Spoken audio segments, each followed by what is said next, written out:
Kiai izin bertanya. Di pondok pesantren kami, para santri ikhwan dan ahwat biasanya melaksanakan sholat berjamaah secara bersama-sama. Selepas itu, kami biasanya melakukan hal yang sangat rutin dilakukan, yakni berzikir bersama-sama pula. Dan hal tersebut dikomando oleh santri ikhwan. Kami melakukan zikir tersebut dengan mengeraskan bacaannya atau menjaharnya.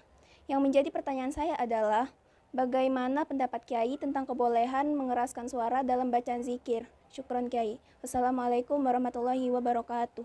Ya, para pemirsa yang dirahmati oleh Allah Subhanahu wa taala, berzikir itu berbeda dengan berdoa. Berdoa adalah ucapan memuji dan permohonan yang di situ ada sesuatu yang diminta dari Allah Subhanahu wa taala, itu namanya berdoa. Sementara berzikir adalah mengucapkan, memuji dan membesarkan nama Allah dengan tidak mengharap apa-apa. Jadi beda antara zikir dengan doa seperti itu.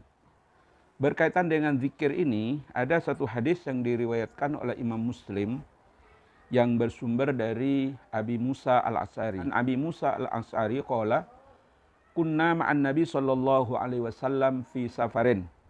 Kami, kata para sahabat, pernah bersama Nabi di dalam satu perjalanan.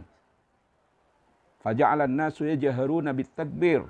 Kemudian pada saat itu ada serombongan manusia atau para sahabat itu yajharuna bit-takbir, menjaharkan suaranya ketika bertakbir. Intinya orang-orang berzikir itu bukan hanya selepas sholat saja. Dimanapun ketika dia terjadi idrok silah billah, terjadi mengingat kepada Allah, itu namanya berzikir. Pada saat itu ada sahabat yang menjaharkan takbirnya. Faqala Nabi SAW. Kemudian Nabi SAW mengatakan, Ayuhan nas irba'u ala anfusikum. Lemah lembutlah kalian atas dirimu sendiri.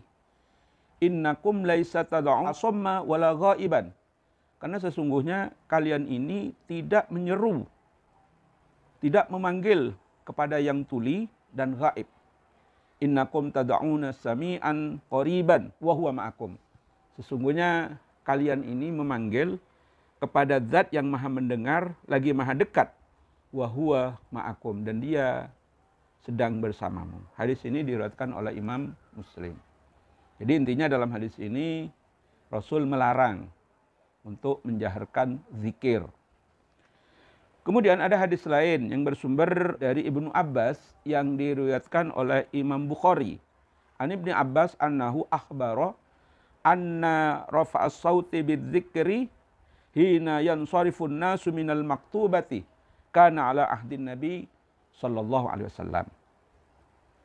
Bersumber dari Ibnu Abbas, dan Ibnu Abbas menghabarkan anna rafa'as sauti, sesungguhnya ada orang, ada sahabat yang meninggikan atau menjaharkan suaranya bidzikri ketika berzikir. Hina yansarifun nasu minal maktubati, selepas orang-orang pada waktu itu selesai melaksanakan sholat maktubah.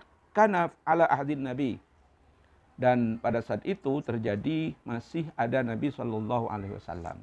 Artinya hadis pertama itu melarang, hadis kedua itu memperbolehkan. Artinya di ahdin Nabi, karena ala ahdin Nabi itu maksudnya di masa Nabi itu Nabi mendiamkan. Seakan-akan dua hadis ini bertentangan.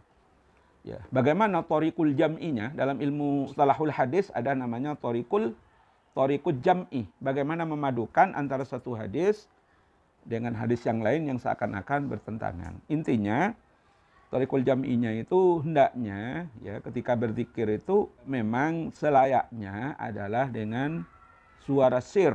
Ya. Tetapi bukan berarti menjaharkan suara itu tidak boleh. Dengan catatan, menjaharkan suara itu tidak mengganggu aktivitas orang-orang yang ada di seputaran tempat zikir tadi dan mengganggu ibadah orang lain. Lebih-lebih ketika misalnya jahr itu dibutuhkan, mengeraskan bacaan itu dibutuhkan dalam rangka untuk tarbiyah, untuk pendidikan, utamanya bagi santri, supaya mereka itu terbiasa dengan zikir, maka harus dibiasakan dengan jahr. Qul qouli hadza.